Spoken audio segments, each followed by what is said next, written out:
The forest was alive with whispers that September night. The leaves rustled with a faint wind, carrying the sharp scent of pine needles and damp earth. Above, the moon cast long silver beams through a lattice of branches, breaking the shadows into shifting patterns that danced across the path. Daniel Mercer walked that path as he always did, his boots crunching against the gravel, his thoughts heavy yet strangely quiet. His faithful German shepherd, Ranger, trotted a step behind him, ears pricked and nose twitching at every sound. These walks had become a ritual since his wife's passing, the only thing that kept the silence from swallowing him whole. Daniel was not an extraordinary man in the eyes of his neighbors. To them he was just a factory worker, a single father raising his daughter Emily on his own. He lived in a small house, drove an aging truck and kept mostly to himself. But behind the weary eyes and calloused hands, Daniel carried scars that no one ever asked about. Scars earned not in the factory, but in the deserts of foreign lands where every day had been a gamble with death. Tonight, his steps were heavier than usual. He had finished another long shift at the plant, his back aching, his mind haunted by bills stacked on the kitchen counter. He thought of Emily asleep in her room, her schoolbooks scattered across the desk, her drawings taped to the wall.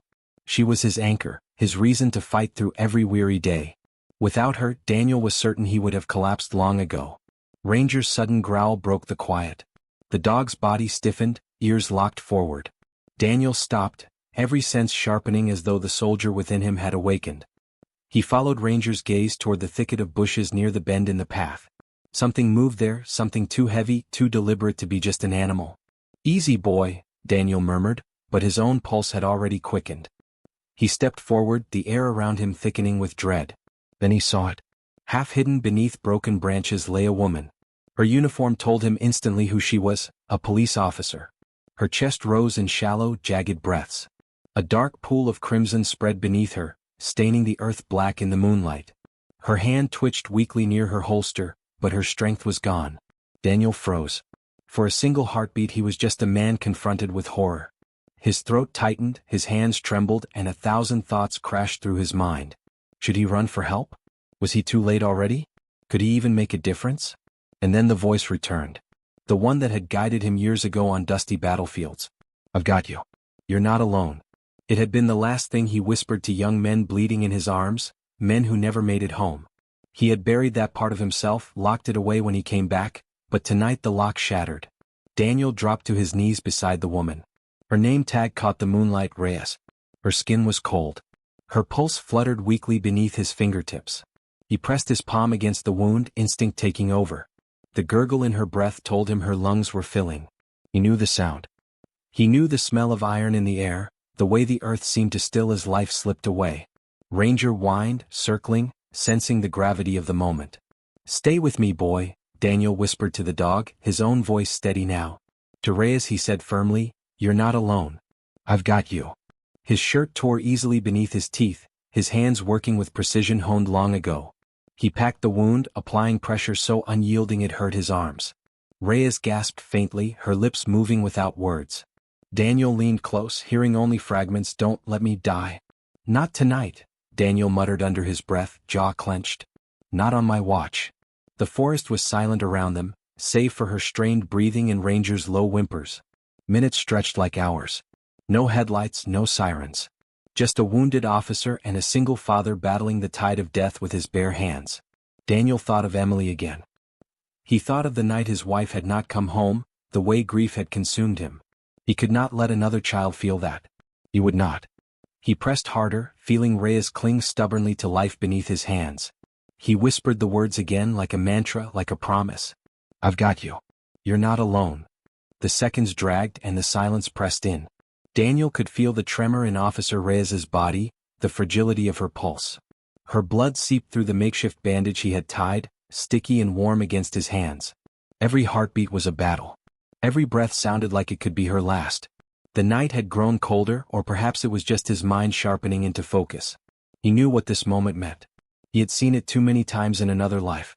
The line between life and death was always thin, but it could be crossed back if someone refused to let go. Ranger pressed his muzzle against Daniel's shoulder, a low whimper vibrating from his chest. The dog had always been Daniel's companion through lonely years, but tonight he was more than that. He was a sentinel, watching the darkness around them, guarding his master and the broken stranger in his arms. Good boy, Daniel whispered, though his eyes never left Reyes. We're not losing her. He glanced down the trail. No headlights, no voices, no sound of tires over gravel. The world was still asleep while one of its protectors lay dying in his arms. His mind raced with choices. He could stay here and keep pressure on the wound, but she was losing too much blood. He could run for help, but every second away would drain her life faster. He had no radio, no phone, just his body, his will, and the memories of nights when he had carried brothers across war-torn ground. Daniel made his choice. With a deep breath, he adjusted the torn fabric around her wound and tightened it as much as he dared. Reyes groaned, her head lolling weakly to the side. He leaned close. You hold on, he murmured. You don't give up. You've got a little more fight left, I know you do. His arms slid beneath her, one supporting her back, the other under her knees. The weight nearly buckled him, not because she was too heavy but because of what she represented. In his grasp was not just a wounded officer, but a daughter, a sister, a human soul whose story was not finished. The smell of blood clung to him as he rose. Ranger barked once, sharply as if to say move. The trail ahead stretched into darkness. The distance to the road felt impossibly long.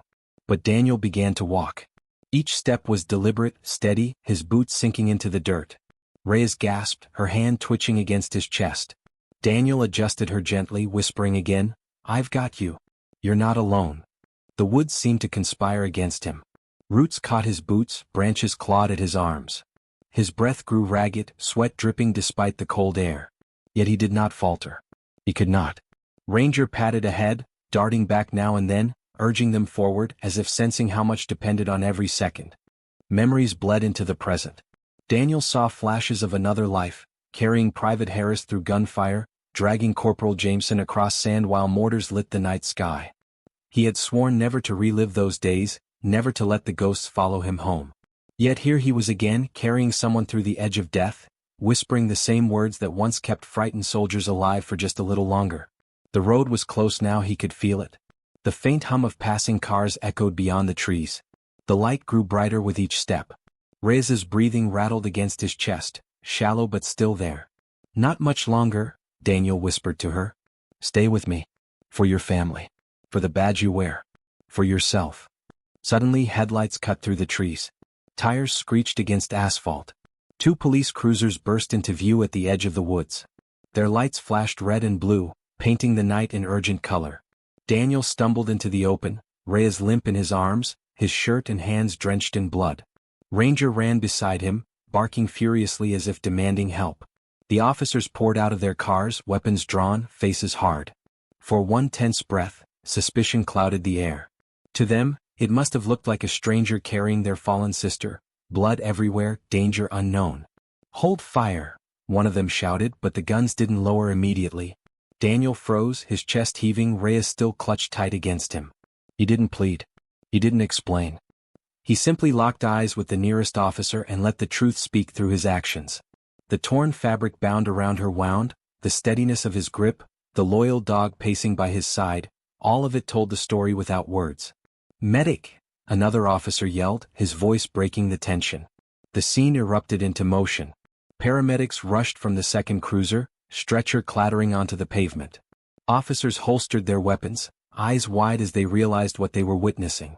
Daniel lowered Reyes gently onto the stretcher, his hands still pressing firmly until another set of gloved hands replaced his. Only then did he release her, his arms heavy, trembling with exhaustion. One officer, voice hushed in disbelief, muttered, "He kept her alive." Another, shaking his head, whispered, "She wouldn't have made it without him." Daniel said nothing. He simply stepped back, Ranger pressing against his leg, both of them streaked with dirt and blood. His eyes followed Reyes as medics loaded her into the ambulance. For a moment he let himself breathe, shallow, controlled. The battle for her life was not yet over, but he had carried her across the line where others could take over. As the sirens wailed and the ambulance sped away, silence fell again. This time it was not the silence of dread, but the silence of respect. Every officer standing there knew they had just seen something rare. Daniel looked down at his blood-stained hands. He clenched them once, then let them fall to his sides. He wasn't looking for gratitude. He wasn't searching for recognition. He was simply a man who had done what had to be done.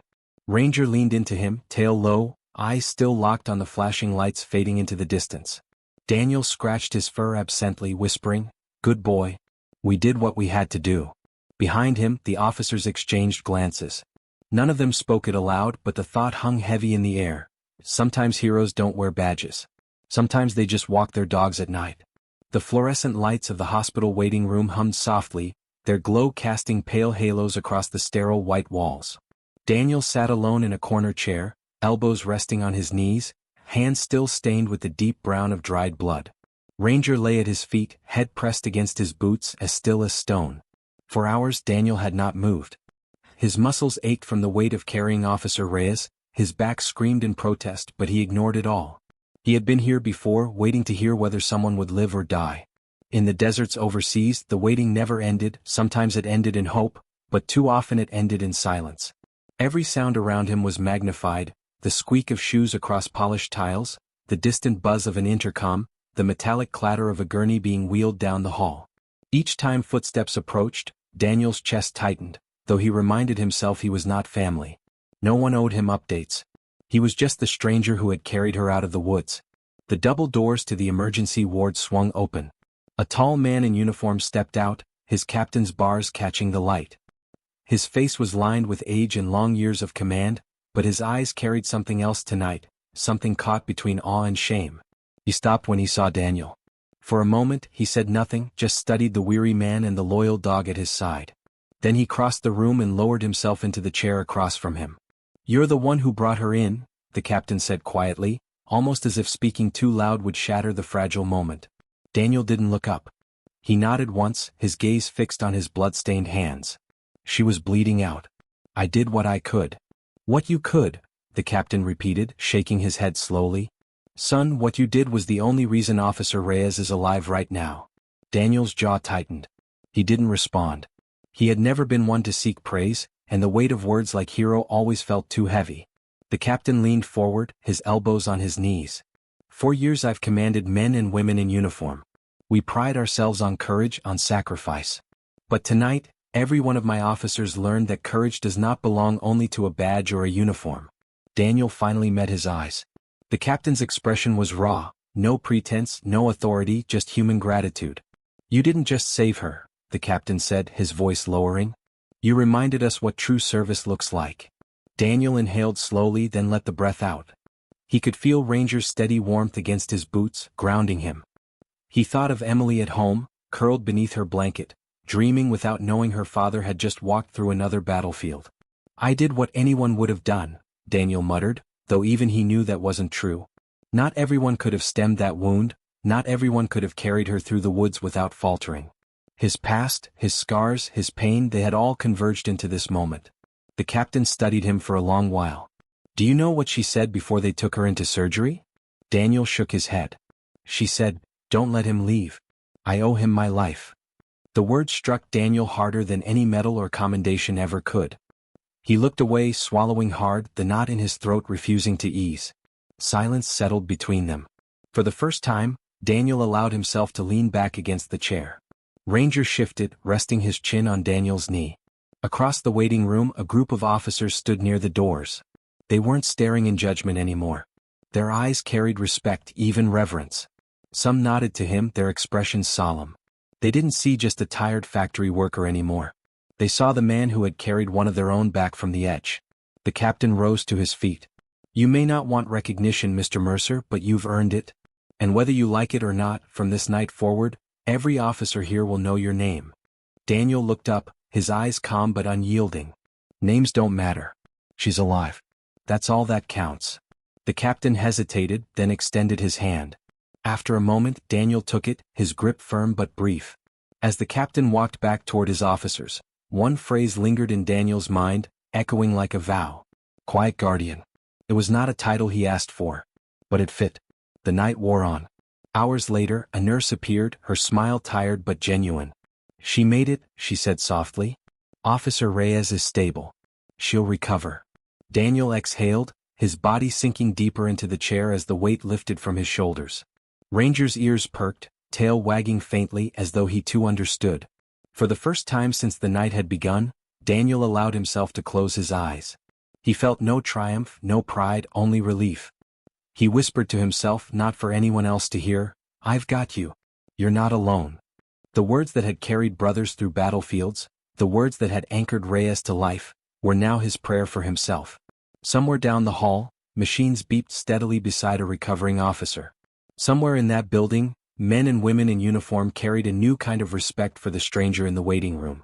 And somewhere in a small house not far away, a little girl slept peacefully, unaware that her father had just reminded an entire police force what true service really means. The days that followed blurred together in Daniel's mind. He returned to his routine, the factory floor, the long walks with Ranger, the evenings spent helping Emily with her homework. Outwardly nothing had changed. Yet inside he carried the echoes of that night like a stone in his chest. For Daniel, life had always been about survival, about getting through each day without asking for recognition. He didn't tell anyone at the plant what had happened. He didn't boast to neighbors or friends. To him he had done what needed to be done and that was enough. But the world has a way of carrying stories forward, especially stories born from blood and sacrifice. A week after the night in the woods, Daniel heard a knock at his door. When he opened it, Officer Reyes stood there, pale but upright, her arms still in a sling. Behind her, a squad car idled quietly at the curb. Her eyes held the gratitude of someone who had stared into the abyss and been pulled back. She managed a smile, though her voice trembled. "I wanted to thank you in person," she said. Daniel shook his head immediately. "There's no need." "There is," Reyes insisted. Her gaze dropped briefly to Ranger, who wagged his tail and stepped forward to nuzzle her hand. She knelt, stroking the dog's fur with her good arm. "And you too, hero," she whispered to him, a softness breaking through the strength she wore. When she rose again, her eyes glistened. "They told me what you did. I don't remember much after the pain hit, but I remember one thing, your voice. You kept saying I wasn't alone. And I wasn't." Daniel shifted uncomfortably, and used to being the center of anyone's gratitude. "You were strong," he said quietly. "You fought. I just helped you along." Reyes stepped closer, lowering her voice. "You saved me. That's not something I can repay, but I'll never forget it." Emily peeked from behind her father, her wide eyes curious. Reyes crouched slightly, smiling at the little girl. "Your dad's a hero, you know that?" Emily looked up at Daniel with pride shining in her eyes. He cleared his throat, suddenly overwhelmed. "Go back inside him," he said gently. "We'll talk later." Reyes nodded once, as if understanding more than words could explain. She turned to leave, but before stepping off the porch she paused. "You may not wear a badge anymore, but you reminded all of us what it means to serve. You reminded me what it means to keep fighting." With that, she walked back to the car, her figure framed against the morning light. Word spread quietly but firmly. Within the department, Daniel became known as the Quiet Guardian. Officers spoke his name in hushed tones, not out of pity or duty but out of respect. They remembered how he had carried one of their own, not for glory, not for recognition, but because it was the right thing to do. At roll call meetings, Reyes sometimes told her story. She spoke not just of her survival, but of the man who had refused to let her die. The younger officers listened with wide eyes, and even the veterans stood a little taller, reminded of the unseen heroes who lived among them. For Daniel the title meant little. He still woke before dawn, packed Emily's lunch and trudged to the factory. But sometimes as he walked Ranger along that wooded path, he would hear echoes of that night, the ragged breathing, the whispered promises, the pounding of his own heart. He would touch the scar left in his own memory and remind himself, sometimes, survival is service. One evening, weeks later, he found himself invited to the station. He resisted at first, reluctant to stand before a room of officers. But Reyes herself asked him to come. When he arrived, every head turned. The captain stepped forward, his eyes proud. "Tonight," he said, "we honor a man who reminded us that courage doesn't always wear a uniform. Sometimes it wears work boots. Sometimes it holds the leash of a loyal dog. And sometimes it carries the weight of another life without hesitation." Daniel stood uncomfortably, Ranger pressed close to his side. He did not want medals nor applause. But when the room rose to its feet in quiet respect, he felt something stir in him, not pride but peace. A peace he had not felt since before the war, before the long nights of grief. Reyes stepped up beside him, her voice steady. "I am alive today because of this man and his dog. And I want every officer here to remember, honor isn't loud. It doesn't shout. It doesn't demand recognition. Honor is what you do when no one's watching." And this man lived that truth. The applause that followed was gentle, not thunderous. It was the sound of respect, of acknowledgement, of quiet gratitude. Daniel nodded once, his throat tight. He spoke only a few words, but they lingered in the air. I just did what I hoped someone would do for my daughter if she were ever in need. The room stilled. The simplicity of his words carried more weight than any speech could. Reyes healed fully in the months that followed. Every time she stepped into the station, she carried a vow that her second chance at life was not owed to luck or medicine, but to the man and the dog who refused to let her die alone. Daniel never changed his routine. He still lived quietly, still raised Emily with love and care, still walked Ranger under the canopy of trees. But he carried with him the understanding that sometimes, the smallest choices ripple far beyond what we can see. Sometimes heroes wear uniforms. Sometimes they carry rifles in deserts far from home. Sometimes they stand unseen on factory lines. And sometimes they walk their dogs at night. The world rarely honors the quiet guardians. They are not celebrated with parades or headlines. But they exist, ordinary men and women who step forward in the moments that matter most, not for recognition, but because their hearts leave them no choice. And so Daniel Mercer, a single father with calloused hands and a loyal dog, became a legend whispered in a police station and carried in the heart of a woman who lived because he refused to let her die.